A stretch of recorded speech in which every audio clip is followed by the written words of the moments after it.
राधे राधे, जय सियाराम। मैं हूँ आपकी अपनी रेणु तिवारी और रेणु तिवारी ऑफिशियल में स्वागत करती हूँ। और मैं लेके आ गई हूँ माता रानी का बहुत ही प्यारा सा भजन। तो आप लोग सुने और कमेंट बॉक्स में ज़रूर बताएं कि भजन कैसा लगा। और नवरात्रि की सबको बहुत बहुत शुभकामनाएं। जय माता दी। जियराया आनंद होई जाई हो जहाँ उतरई भामानी, जियराया आनंद होई जाई हो जहाँ उतरई भामानी। उतरई भामानी जागत महारानी, उतरई भवानी जागत महारानी। जियराया आनंद होई जाई हो जहाँ उतरई भामानी। हमरे मैया के नाम महला दुमहला, हमरे मैया के नाम महला दुमहला। पल भर में मंदिर बनी जाई हो जहाँ उतरई भामानी। पल भर में मंदिर बनी जाई हो जहाँ उतरई भामानी। जियराया आनंद होई जाई हो जहाँ उतरई भामानी।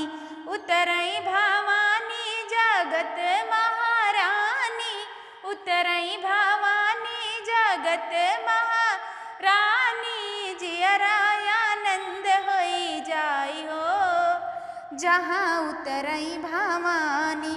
हमरे मैया के ना धन दौलतिया, हमरे मैया के ना धन दौलतिया। पल में भंडार हुए लागे हो जहाँ उतरई भामानी। पल भर में भंडारा हुई हो जहाँ उतरई भामानी। जियराया आनंद होई जाई हो जहाँ उतरई भामानी।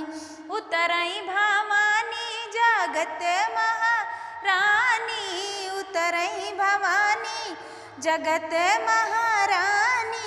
जियराया आनंद होई जाई हो जहाँ उतरई भामानी।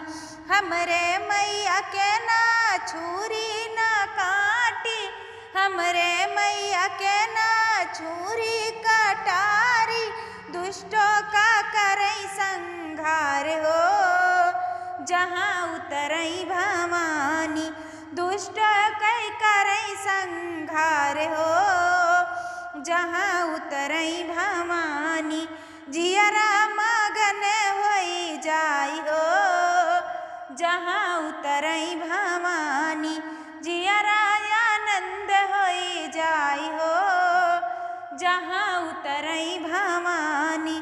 उतरई भामानी जगत महारानी, उतरई भामानी जगत महारानी। जियराया आनंद होई जाई हो जहाँ उतरई भामानी।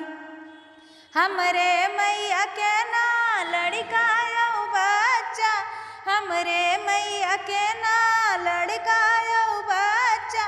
सारा जगत कहे महतारी हो जहाँ उतरई भामानी। सारा जगत कहे महतारी हो जहाँ उतरई भामानी। जियराया आनंद होई जाई हो जहाँ उतरई भामानी। जय माता दी। और आप लोग कमेंट बॉक्स में ज़रूर बताइएगा कि गीत कैसा लगा और प्यारे प्यारे से कमेंट करिएगा कि गीत कैसा लगा और शेयर करिए।